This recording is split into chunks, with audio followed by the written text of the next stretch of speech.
isa po sa pinaka-importante, no, na nakakalimutan ng trader is yung risk management. No? Bigyan ko lang po kayo ng konting background, no, mga titos and titas. Ako po ay isang risk management banker for yung first 11 years ng career ko. I was so lucky, no, na napasok po ako sa department ng credit and risk management ng bangko. No? And because of that, I developed yung skill na kailangan para ma-manage yung mga risk. I didn't know, during that time, I didn't know na magagamit ko pala yan sa stock trading, sa crypto trading, di ba? But siguro, purpose ni Lord yun, kaya ako pinasok doon nung bata ako. Kasi nakikita niya na magte-trade ako ng stocks, magte-trade ako ng crypto, and siguro, mas higit pa dun sa mas nakita pa niya na magtuturo tayo, no? Na magiging crypto educator tayo. So, una pa lang, no, pinrepare na tayo ni Lord doon. Doon na ako nilagay sa risk management. So, ito pong risk management, madalas, hindi pinapansin ng mga traders. Okay? Akala nila, hindi na, marunong naman ako mag-technical analysis eh. Okay na ako dito, buy low, sell high. Di ba? Akala nila ganun lang eh. Diba? Hindi na, okay naman yung mindset ko eh. Ayos na, naintindihan ko na yan. Game na ako, sabak na ako. Without really knowing how to manage risk. No? So remember po, tayo as traders, no, we are risk managers. No? We are risk managers, no, mga titos at titas. Kailangan ay kaya nating i-manage yung risk natin. So anything na hindi natin naiintindihan, we cannot manage. That is why we explained to you ano yung mga risk involved, ano yung opportunities and disasters, ano itong pinapasok natin, ano itong leverage trading na to, no? Para we can manage yung risk. Okay po. So, ito na. Listen carefully ha. Itong module na to, napaka-importante. How are you going to manage your risk pag nandun na po kayo sa casino? Okay. You have to start with low leverage, no? Ako, ang suggestion ko, based on experience, 10 to 30x maximum muna. If you can go lower, why not? 5x pwede rin, no? Okay, so 5 pwede yan. 7x, anything na comfortable kayo, but don't go beyond 30x. Okay, kasi pagka po lumagpas na yan sa 30x, yung iba nagpi-50 kagad, yung iba nagwa-100 kagad. Konting galaw, sunog, no?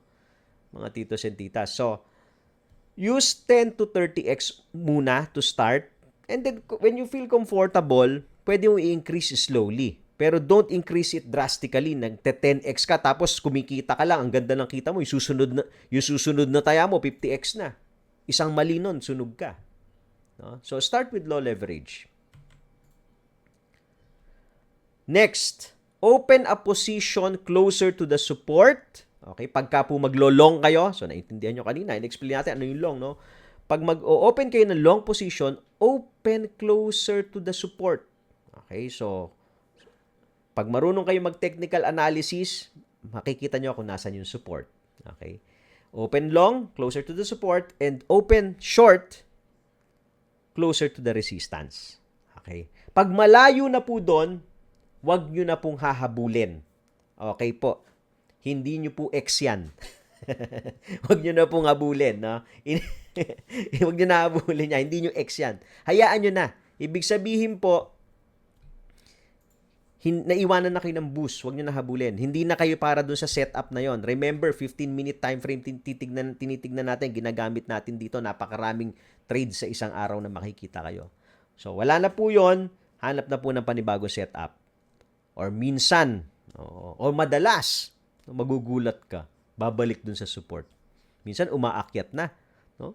Tapos, kala mo maiiwang ka, biglang babalikan ka. Babalikan yung support. Bakit po? No? Support acts like a magnet. No? Yung support and resistance. Parang magnet po yan. Hinahatak yung presyo. Umaakyat na. No? Pero hatakin niya ulit dun sa baba na yun. Hahatakin niya ulit. Hahatakin niya ulit. No? So, makikita nyo po yan, no? Pagka na-observe nyo na. So, you can always buy closer. Remember, no? Closer to the support and wag nyo pong hahabulin. Most of the disasters nangyayari kasi hinahabol yung price. Huwag yung pong habulin. find another setup pag naiwan na po kayo. So, kasi once na hinabol nyo po yan, okay, tapos bumalik, nag-iba yung direction, no, let's say, nakikita mo, ay parang aakyat ito. Hindi ka nakabili sa support, bumili ka ng mas mataas na presyo, tapos biglang nag-alboroto yung Bitcoin.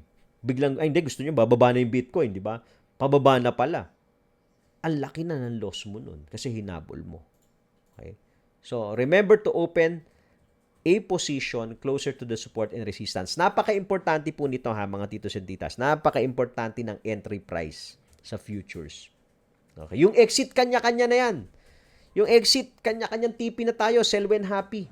Pero yung pag-open, no, yung entry, napaka-importante. Trade only 1 to 3 crypto asset.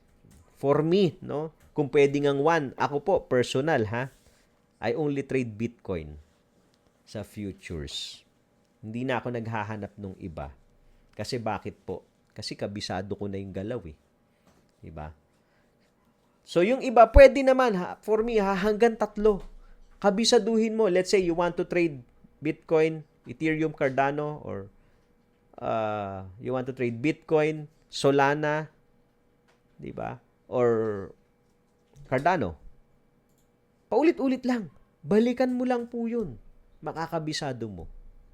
Diba? You don't need to look for me mag-screen ka ulit. Matagal yan. Kasi hindi mo makikita yung galaw eh. Di ba? Mas ilaan nyo na lang po yung pag-aaral ninyo dun sa hanggang 3 lang. Kabisaduhin mo yung galaw na yon, mas malaki yung chance mo kumita. Diba? Kasi pag mas kabisado mo na yung galaw, mas magiging confident ka. Ganito to, magsha-shake out ito. Makikita nyo eh. Nakikita mo, kasi binabantayan mo eh. Yun sa experience mo, inaral mo siya eh. Kabisado mo ugali. Kesa yung patalon-talon, dun usually nauubos eh. Patalon-talon eh. May mga tempting po kasi, no, para po maintindihan nyo. Minsan may mga tempting na mga coins. Makikita mo, ito parang ang laki ng talon nito. Parang gusto kong sakyan. Hindi mo naman kabisado.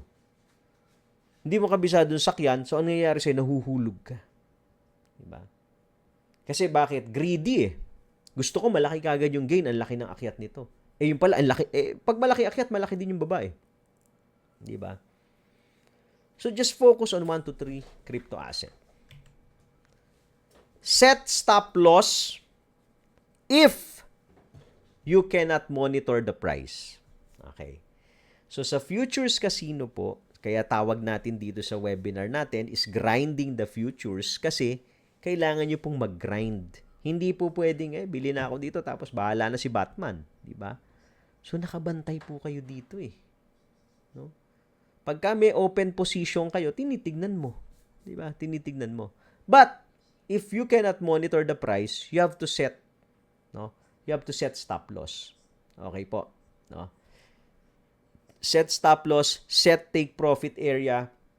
Tuturo natin mamaya yan kung hindi mo kaya i-monitor para hindi mag-bleed yung portfolio nyo or hindi ma-liquidate yung portfolio nyo. But ako lang, no? I suggest if you really want this game, you have to grind. Hindi kayo magi-improve kung halimbawa pag open mo ng position, sige, gawa na ako ng iba, di ba? Bahala na, papasok na ako ng opisina eh. Sana pagbalik ko kumita. Di ba? Sana pagtingin ko kumita, hindi po ganoon, ano. Kaya po pwede naman kayo mag-set ng time lang, no? Kung halimbawa nasa opisina kayo, hindi nyo kayang bantayan yung trade, pag nasa bahay na lang. Di ba? Pag uwi ng bahay, tsaka po kayo mag-open ng position, hanap kayo ng magandang setup. No? So, I suggest to monitor it, but if you cannot, set stop loss lagi or take profit.